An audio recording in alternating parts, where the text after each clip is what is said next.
নমস্কার দর্শক বন্ধুরা, বিয়ন্ড স্পোর্টসে স্বাগত।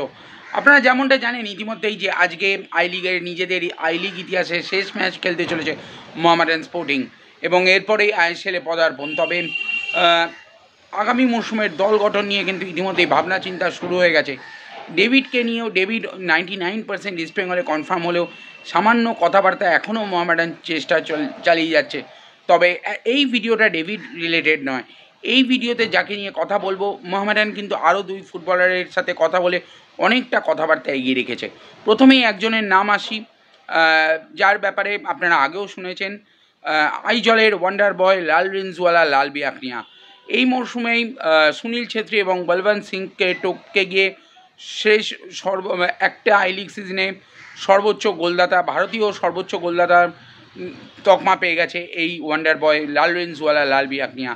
ইতিমধ্যে 15টা গোল হয়ে গেছে এবং অসাধারণ পারফরমেন্স তার এই মরশুমে গেছে এবং তাকে প্রায় অনেকটাই কথা বলে অনেকটা চূড়ান্ত করে ফেলেছে, যদিও এখনও সই পর্ব বাকি।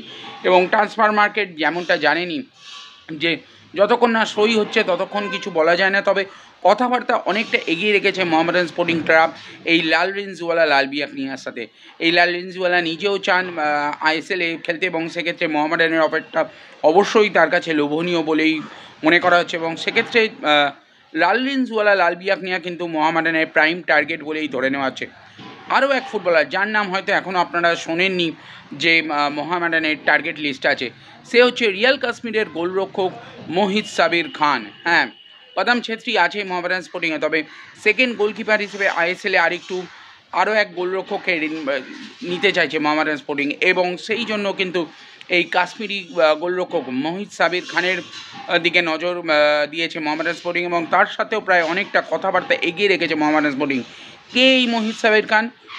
কেরালা ব্লাস্টার প্রথমে কাশ্মীরের, তো যেমনটা বললাম, কাশ্মীরের ক্লাব লেভেলে শুরু করলেও কেরালা ব্লাস্টার্সে গিয়েই তার ফুটবলে বড় এই মঞ্চে কিন্তু প্রবেশ ঘটে। তবে সেরকম সুযোগ পাননি 2 বছর ধরে এই কেরালা ব্লাস্টার্সে। তারপরেই কিন্তু রিয়াল কাশ্মীরে তার আগমন হয় এবং রিয়াল কাশ্মীরে কিন্তু নজর কাড়া পারফরমেন্স। এই মরশুমে গোল্ডেন গ্লাভসের আই লিগের একমাত্র দাবিদারি বলা চলে। 22টা ম্যাচের মধ্যে কিন্তু 11টার মতন ক্লিন সিট রেখেছেন। বুঝতেই পারছেন একটা অসাধারণ মরশুম তার গেছে এবং এতগুলো ক্লিন সিট রাখায় মাত্র 13টা গোল কনসিড করেছেন। তো সেক্ষেত্রে একটা অসাধারণ পারফরমেন্স এই তার এবং সেক্ষেত্রে এবছরের গোল্ডেন গ্লাভসের দাবিদার যেমনটা বললামই এই মোহিত সাবির খানের দিকে কিন্তু নজর আছে মোহামেডান এবং তার সাথে অনেকটা কথাও বলে রেখেছে মোহামেডান স্পোর্টিং।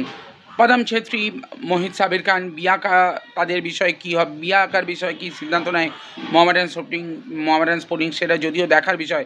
তবে যেমনটা বললাম, পদম ছেত্রী তো থাকছেই, তার সাথে কিন্তু মোহিত সাবির খানকে দলে নিতে আগ্রহী মোহামেডান স্পোর্টিং এবং মোহিত এলে কিন্তু আইএসএলে এই যে প্রথম দুটো গোল যে গোলকিপার, যেটা একটা ভালো মানের রাখা অবশ্যই প্রয়োজনে পড়ে, সেক্ষেত্রে মোহামেডান সেই দিকটা অনেকটা সিকিওর হয়ে থাকবে এই দুই অসাধারণ পারফর্ম করা গোলকিপার দলে থাকলে। তো ভিডিওটা আর বেশি বড় করছি না, এরপরে আজকে ম্যাচ আছে, সেই সমস্ত ভিডিও রিলেটেড ভিডিও আসতেই থাকবে, সেলিব্রেশনের ভিডিও, ম্যাচের ভিডিও। তো আপাতত এখানেই শেষ করলাম। ভিডিওটি ভালো লাগলে অবশ্যই বিয়ন্ড স্পোর্টসকে লাইক, শেয়ার এবং সাবস্ক্রাইব করবেন।